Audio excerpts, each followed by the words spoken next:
রাইমা আর তার ভাই রাহুল নতুন গ্রামে এসেছে। তারা পুরনো এক বাড়িতে উঠেছে, যেখানে দেয়ালে ঝুলছে একটা বিশাল পেন্ডুলাম ঘড়ি। Tick tick tick tick. Rahul দেখে, এই ঘড়িটা কেমন যেন রাত 12টার পর নিজে নিজেই বেজে ওঠে।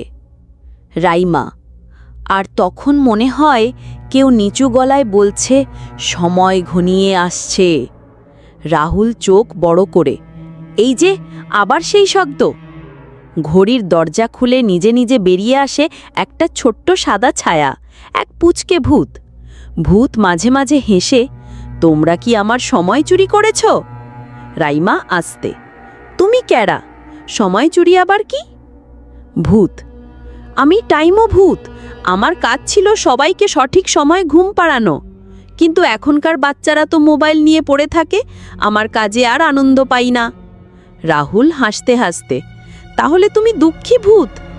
টাইমু ভূত চোখ মোছে, আমি দুঃখ ভূত, হু হু হু। রাইমা, চলো আমরা ঘড়ি দিয়ে একটা মজার স্লিপ টাইম পার্টি করি, সবাইকে ঘুম পাড়ানো হবে হাসি দিয়ে। টাইমু ভূত আবার খুশি, সে আবার তার ঘড়িতে ফিরে যায়।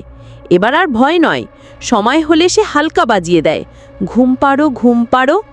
রাহুল চোখ বন্ধ করে, ঘড়ির ভূত এখন আমার ঘুমের বন্ধু। বন্ধুরা, তোমাদের বাড়িতেও কি এমন অদ্ভুত ঘড়ি আছে? না থাকলে টাইমু ভূত তোমারও ঘুমাতে বলবে না। কমেন্ট করো, টাইমু ভূত আমার বন্ধু। আর ভিডিওটা বন্ধুদের সাথে শেয়ার করো।